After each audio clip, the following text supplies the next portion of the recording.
Hi friends, আমি মৌমিতা। আজকে জানো তো, ওই যে বলে না সকালবেলা নেই কাজ তো খই ভাজ, আমার অবস্থা এখন সেরকমই। কেননা এখন তো আমি পুরো বেড রেস্টে আছি, বাড়ির লোক কিছুই কাজ করতে দিচ্ছে না, আমাকে কিছুই করতে পারছি না। তো চা খেয়ে সকালবেলা কি করব, ওরা সবাই কিছু না কিছু কাজ করছে, আর আমি জানলার ধারে বসে তখন ভাবলাম তাহলে একটু নেল পালিশ পরি। কতদিন পর হাতে আজকে একটু নেল পালিশ পরছি। গোপু ভাবলো মা এত কাজে ব্যস্ত থাকতো, এত মায়ের পরিশ্রম হতো, সেই মা সকালবেলা উঠতো 5:30 পৌনে 6টায়, আর এইদিকে বিছানায় যেতে যেতে 11:30। বাইরে ঘরে দুটোই কাজ করতে হতো।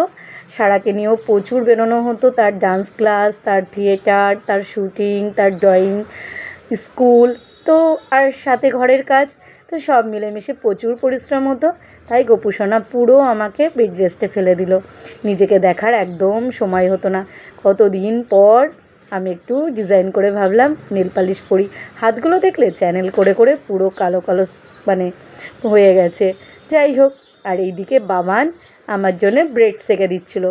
আমি ওই যে ব্রেকফাস্ট করে বেরোবো। আজকে জানো তো ব্রেকফাস্টে আজকে দুধ আর ব্রেড নিয়েছিলাম।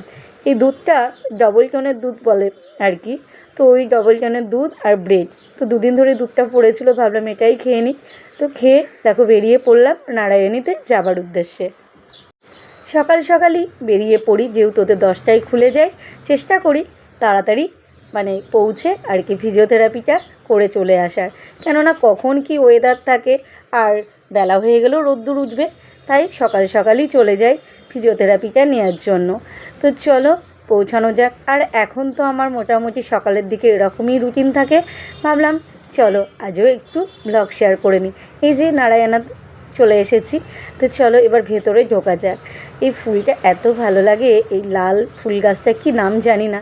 যাই হোক, ফিজিওথেরাপি আমার শুরু হয়ে গেছে, আর সাথে হজমোলা আর একটু জোয়ান নিয়ে এসেছিলাম।